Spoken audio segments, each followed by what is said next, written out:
Kim কার্দাশিয়ানের ব্র্যান্ডিংয়ের ক্ষমতা এতটাই শক্তিশালী যে ফ্যাশনও তার সামনে নত হয়।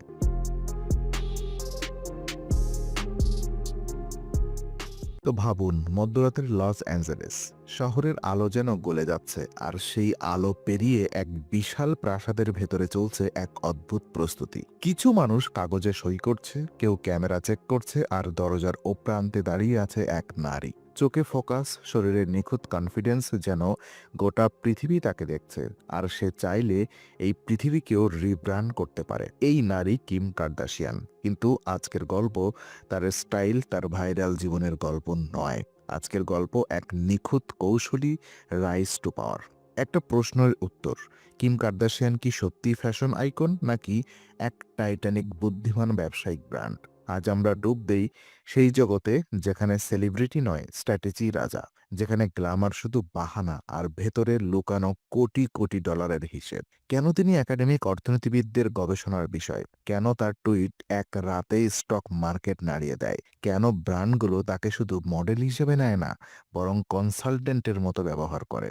এবং প্রশ্ন: কিম কার্দাশিয়ান যে এম্পায়ার বানিয়েছেন, সেটা কি ফ্যাশনের শক্তিতে, নাকি ব্র্যান্ডিং দুনিয়ার সবচেয়ে বড় প্রতারণাহীন মাস্টার স্ট্রোক? একজন নারী যাকে প্রথম দিকে মিডিয়ায় উপহাস করা হতো, আজ সে দাঁড়িয়ে আছে Skims, KKW beauty, KK fragrance, reality, makeup, app game, shapewear, সবকিছুতে একসাথে। কিন্তু আসল প্রশ্ন: এই সাফল্যের আড়ালে কি আছে? সৌন্দর্য, নাকি চতুরভাবে বানানো এমন এক ইমেজ যা তিনি নিজেই তৈরি করেছেন? এটাই আজ আমরা তুলে ধরব, ধীরে ধীরে, স্তরে স্তর খুলে। কেউ কি তাকে থামাতে পারবে, নাকি কিম কার্দাশিয়ান ইতিমধ্যেই এমন এক শক্তিতে পরিণত হয়েছে যাকে আর ক্যামেরা নয়, গোটা ইন্ডাস্ট্রি অনুসরণ করে? তো চলুন শুরু করি। কিমের শুরুর জীবন এক অনাকাঙ্ক্ষিত যাত্রার শুরু। কিম কার্দাশিয়ানের শুরুর গল্পটা সিনেমাটিক নয়। কোনো হঠাৎ তারকা মুহূর্ত নেই, বরং আছে ধীর, খুঁটিনাটি, দৃষ্টির বাইরে থেকে কাজ, যা অনেকেই জানে না। ২০০০ সালের শুরুর সময় লস অ্যাঞ্জেলেসে তখন সেলিব্রিটিদের চারপাশে ঘুরে বেড়ানো অদৃশ্য প্রভাবশালী মানুষদের এক শ্রেণী ছিল। Stylish, assistant, wardrobe manager. Kim ছিল তাদের মধ্যে একজন। প্যারিস হিলটন, বলিউডের সেই সময়কার আইটি গার্ল, যার পাশে কাজ করতেন কিম। সে সময় কেউ জানতো না, প্যারিসের সাথে থাকা মানে ছিল একটা বিশ্ববিদ্যালয়, একটা ক্লাসরুম যেখানে শেখানো হতো কিভাবে ক্যামেরার সামনে দাঁড়াতে হয়, কিভাবে মিডিয়ায় মনোযোগ উল্টো দিকে ঘুরিয়ে দিতে হয়, এবং সবচেয়ে বড় কথা, কিভাবে নিজের নামকে অর্থে রূপান্তর করা যায়। কিম সেটা শিখেছিলেন নিখুঁতভাবে, নীরবে। এই নীরব পর্যবেক্ষণই একদিন তাকে এমন এক সুযোগ দেবে যা আর কেউ পায়নি। অনেকেই বলেন তার প্রথম বড় পরিচয়। হ্যাঁ, এটা সত্যি যে সেই ঘটনার পর মিডিয়ার চোখ তার দিকে ঘুরে যায়। কিন্তু একটা বিষয় কেউ খেয়াল করে না, কিম সেই মুহূর্ত থেকে পালিয়ে যাননি। তিনি স্ক্যান্ডেলকে স্ট্র্যাটেজিতে রূপান্তর করেছিলেন। সেদিন যদি তিনি লুকিয়ে যেতেন, আজ কিম কার্দাশিয়ান নামটি থাকতো না। এই সিদ্ধান্তই তাকে ঠেলে দেয় সেই পথের দিকে যেখানে সেলিব্রিটি হওয়া মানে শুধু বিখ্যাত হওয়া নয়, বরং ব্র্যান্ড হওয়া। এখান থেকেই শুরু কিম কার্দাশিয়ানের প্রকৃত যাত্রা। তো নাটক নয়, ব্যবসায়িক blueprint. Keeping up with the Kardashian শোটা দেখলে মনে হবে এক পরিবারের ড্রামা, ঝগড়া, ছুটোছুটি। কিন্তু আপনি যদি ব্যবসায়িক চোখে দেখেন, এটা ছিল ইতিহাসের সবচেয়ে বড় সফল ব্র্যান্ড ডেভেলপমেন্ট ক্যাম্পেইন। একটানা ১৪ বছর ধরে শোয়ের প্রতিটি এপিসোড আসলে ৪টি কাজ করত: এক, পরিবারের সদস্যদের ক্যারেক্টার নির্ধারণ করত; দুই, দর্শকদের তাদের উপরে আবেগগতভাবে নির্ভরশীল করত; তিন, প্রতিটি সদস্যর নাম ক্রমান্বয়ে এক একটা ব্র্যান্ডে পরিণত করত; আর চার, তাদের যেকোনো নতুন প্রোডাক্ট সহজেই ভাইরাল করতে সাহায্য করত। কিম ছিল সেই শোয়ের কেন্দ্রবিন্দু। এমনভাবে নিজেকে উপস্থাপন করত: গ্ল্যামারাস কিন্তু সম্পর্কিত, স্মার্ট কিন্তু সহজ, স্টাইলিশ কিন্তু সাধারণ দৈনন্দিন সমস্যার সাথে যুক্ত। এই দ্বৈততা তৈরি করে ম্যাস রিলেটেবিলিটি, যা যেকোনো ব্র্যান্ডের জন্য সোনার খনি। এই শো দেখার পর মানুষ ফলো করত শুধু কিমকে নয়, তার সিদ্ধান্তগুলোকে, তার পোশাককে, তার লাইফস্টাইলকে, এমনকি তার ড্রামাকেও। এভাবেই একটা পরিবার একটা মহাব্যবসায়িক সাম্রাজ্যে পরিণত হয়। তো ফ্যাশন ইন্ডাস্ট্রিতে কিম স্বাদ নয়, ট্রেন্ড তৈরি। অনেকেই ভাবে কিম শুধু পরিধান করে ডিজাইন করেন না, সত্য হলো তিনি ফ্যাশন দুনিয়ার ভাষা পরিবর্তন করেছেন। Bodycon trend, contouring trend, shapewear trend, nude tones fashion, latex outfit, monochrome style, এগুলো কোনোটাই ডিজাইনাররা প্রথম তৈরি করেননি। এগুলো কিম জনপ্রিয় করেছেন তার শরীরের গঠন, আত্মবিশ্বাস এবং নতুন ধরনের ফ্যাশন পরীক্ষা করার সাহস। গোটা দুনিয়ায় সৌন্দর্যের ধারণাই বদলে দিয়েছে। মডেল বডি শুধু স্কিনি নয়, বিউটি স্ট্যান্ডার্ড শুধু একটাই নয়, ফ্যাশন বডি যে কোনো আকারেই হতে পারে যদি সঠিকভাবে উপস্থাপন করা যায়।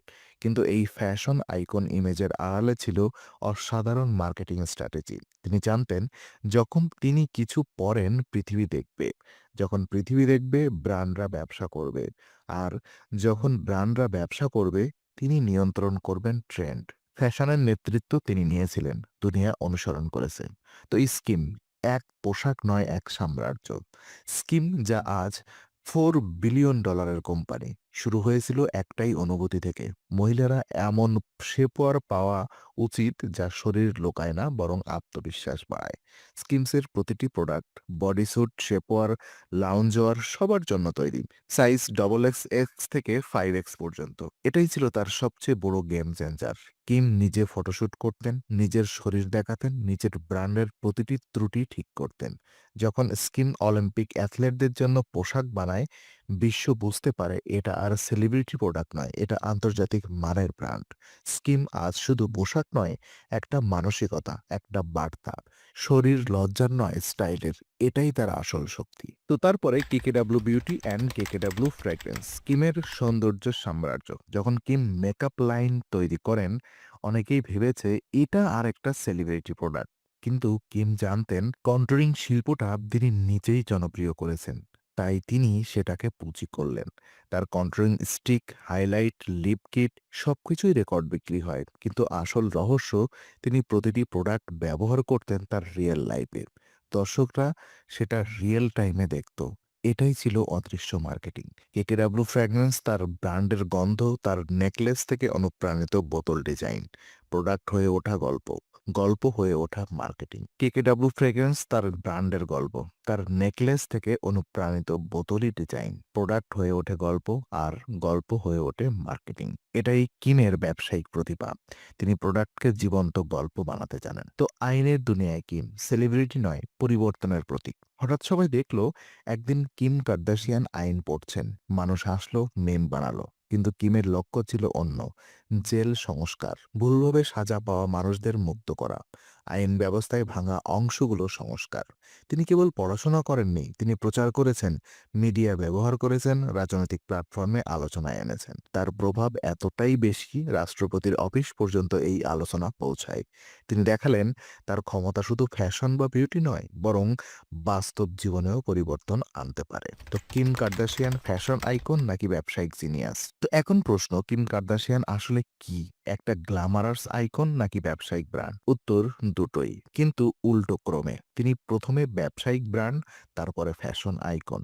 তিনি জানতেন ফেম ক্ষণস্থায়ী, কিন্তু ব্র্যান্ড অমর। তাই তিনি নিজের ইমেজ বানিয়ে তা ব্যবহার করেছেন ফ্যাশনে, বিউটিতে, টিভিতে, টেকআপে, আইনে, কমিউনিটি কাজে।